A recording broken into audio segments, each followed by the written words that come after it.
कितने बोगियों को अब तक हटा दिया गया है? क्योंकि 21 बोगियां डिरेल हुई थी और उसमें बताया जा रहा था कि अनुमानित इसमें अच्छा खासा वक्त लगेगा जब ये सारे बोगियों को हटाया जा पाएगा। तो अब तक कितनी बोगियों को हटाया गया है?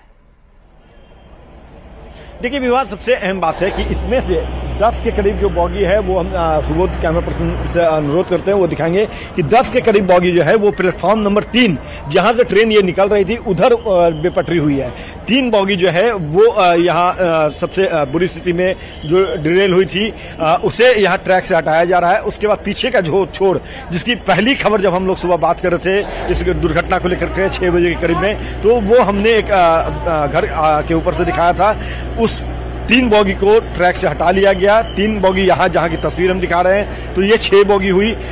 उसके अलावा 4 और बॉगी जो है जो पीछे छोड़ की बची हुई है वो हटाने बाकी है। हालांकि वो बॉगी जो है वो ट्रैक से सिर्फ उतरे हैं, उसके जो चक्के हैं वो ट्रैक से उतरे हैं, वो पलटे नहीं है, वो पूरी तरह क्षतिग्रस्त नहीं हुए हैं। तो उसे हटाना बहुत बड़ी काम नहीं है, बड़ा टास्क नहीं है। जो बड़ा टास्क है वो यही है कि ये जो 3 बॉगी बुरी तरह से क्षतिग्रस्त हुए थे, जिसमें से एक बॉगी की तस्वीर हम दर्शकों को दिखा रहे हैं कि देखिए इसे किरान के जरिए ट्रैक से हटाया जा रहा है। दूसरा बॉगी जो है इसके बाद हटाया जाएगा, तो उसके बाद तीसरी, यानी कि तीनों बॉगी जो है वो तकरीबन मान के चलिए कि शाम तक इनमें से तीनों बॉगी ट्रैक से हटा लिए जाएंगे और ट्रैक बिछाने का काम जो है सुचारू तरीके से। अमित, चूंकि कहा गया कि इस हादसे के पीछे की वजह क्या रही, इसे जानना भी बहुत जरूरी है और इसीलिए उच्च स्तरीय जांच टीम को रवाना किया गया है, जो कि जिसमें कानपुर से भी अधिकारी निकले हैं, जिनमें कोलकाता से कई अधिकारियों को बुलाया गया है। तो क्या ये टीम यहां पर पहुंच चुकी है?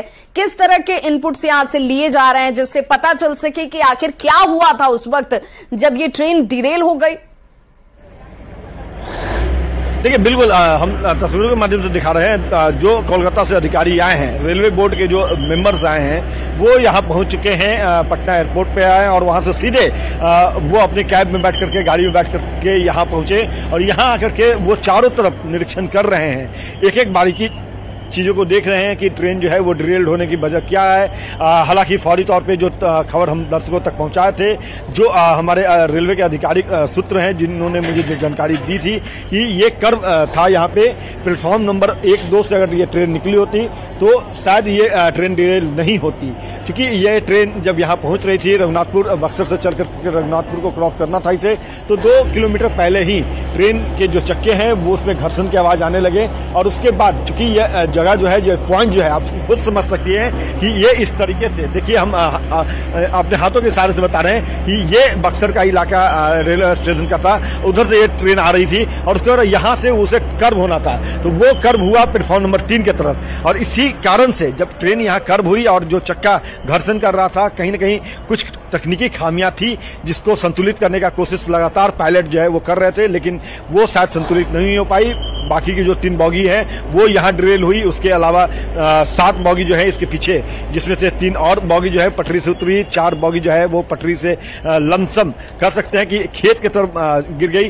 तो कुल मिलाकर के 10 बॉगी जो है वो डिरेल हुए। 3 की स्थिति काफी बुरी रही और उन बॉगियों को ट्रैक से हटाने का काम जो है वो किया जा रहा है। क्या लोको पायलट को लेकर कोई जानकारी सामने आ पा रही है अमित? क्योंकि कहा जा रहा था कि लोको पायलट जो है वो बहुत ज्यादा गंभीर नहीं है और वस्तु स्थिति को लेकर के उसके बयान बहुत महत्वपूर्ण हो जाते हैं, अधिकारी उससे भी बातचीत करने के लिए पहुंचे होंगे, तो क्या कोई उसे लेकर जानकारी सामने आ रही है? देखिए विवाह, इसको लेकर के यहाँ पे जो जीएम आए थे ईस्टर्न सेंट्रल रेलवे के, डीआरएम दानापुर मंडल के, दोनों से हमने बात करी तो उन्होंने फौरी तौर पे इस सवाल को नजरअंदाज करते नजर आए। जहां तक बात है तो इस सवाल को हमने सीपीआरओ से भी खंगाला, उनसे भी हमने पूछा, वीरेंद्र कुमार से, कि जो लोको पायलट इस ट्रेन को लेकर के मूव कर रहे थे वो कहाँ है, उनकी स्थिति क्या है। तो इस पर उन्होंने भी चुप्पी साध ली। तो कह सकते हैं कि उनसे रेलवे अपने स्तर से पूछताछ करेगी और यही वजह है कि जैसे ही घटना हुई वो यहाँ से कहाँ गए किसी को पता नहीं चला।